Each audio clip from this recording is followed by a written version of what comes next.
Chinese food ভালো, কিন্তু দেশি চাইনিজ ফুডের কোনো তুলনাই হবে না।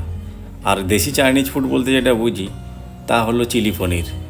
তুমি আবার চায়না থেকে যদি খোঁজো চিলি পনির, এরকম কোনো রেসিপিই পাবে না। এই রান্নাটা সম্পূর্ণভাবে ইন্ডিয়ান চাইনিজ। চলুন প্রথমে একটু ব্যাটার করে নিই। একটা পাত্রে আমি নিচ্ছি 2 চামচ ময়দা, 1 চামচ কর্নফ্লাওয়ার ও স্বাদ মতো লবণ ও জল দিয়ে মাখবো।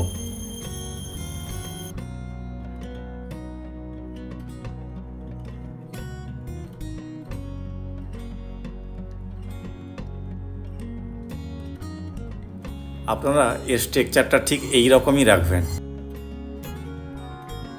এরপর এখানে আমি নিয়েছি 250 গ্রাম পনির, ছোট ছোট পিস করে কেটে নিয়েছি। এই পনিরের পিসগুলোর গায়ে খুব ভালো করে ব্যাটারটা মাখিয়ে নেব। খুব হালকা হাতে করতে হবে, পনিরগুলো যাতে না ভাঙে সেদিকে খেয়াল রাখতে হবে। একটা কড়াই বসিয়ে সাদা তেল দিয়ে দিচ্ছি পনিরগুলো ভাজার জন্য। তেল গরম হয়ে গেলে হালকা হাতে এক এক করে তেলে দিয়ে দেবো এই পনিরগুলো। গ্যাসের ফ্লেম মিডিয়াম রাখবে, বেশি কড়া করে ভাজবে না, তাহলে পনিরের উপরের কোটিংটা বেশি হার্ড হয়ে যাবে, কোনো ফ্লেভারই পনিরের মধ্যে যাবে না। তাই আমি একেবারে হালকা বাদামি করে ভেজে নেব। এপিট ওপিট পনিরগুলো ভাজা হয়ে গেলে আমি তুলে নিচ্ছি।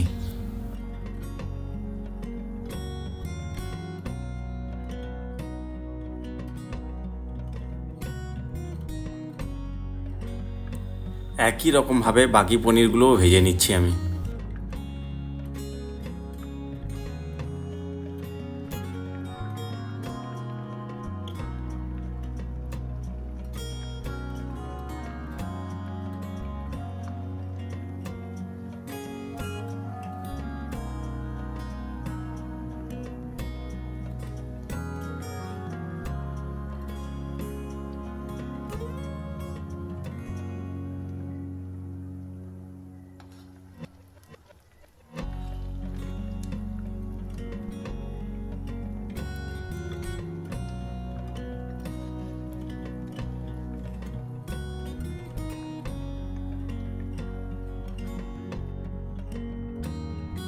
ব্যাস, এবার রান্না শুরু করে দেবো।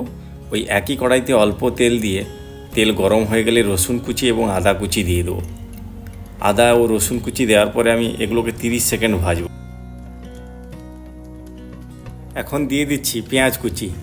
পেঁয়াজ কুচি দেওয়ার পরে আমি 1 মিনিট ভাজবো।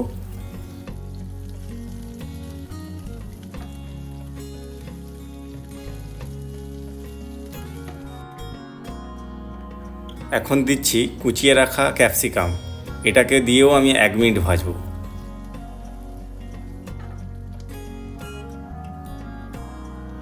সমস্ত সবজি আমাদের মোটামুটি ভাজা হয়ে গেছে। তারপরে দিয়ে দিচ্ছি 1.5 চামচ সয়া সস, 1 চামচ রেড চিলি সস, 1 চামচ গ্রিন চিলি সস।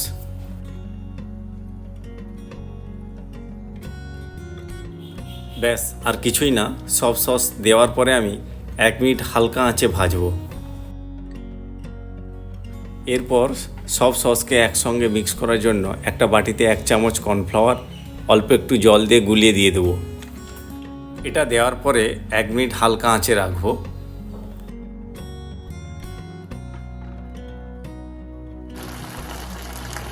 এখন দিয়ে দিচ্ছি একটু কুচিয়ে রাখা কাঁচা লঙ্কা। দেখুন আমাদের পুরো সসটা রেডি। এবার আমরা ভেজে রাখা পনিরগুলো দিয়ে দেবো।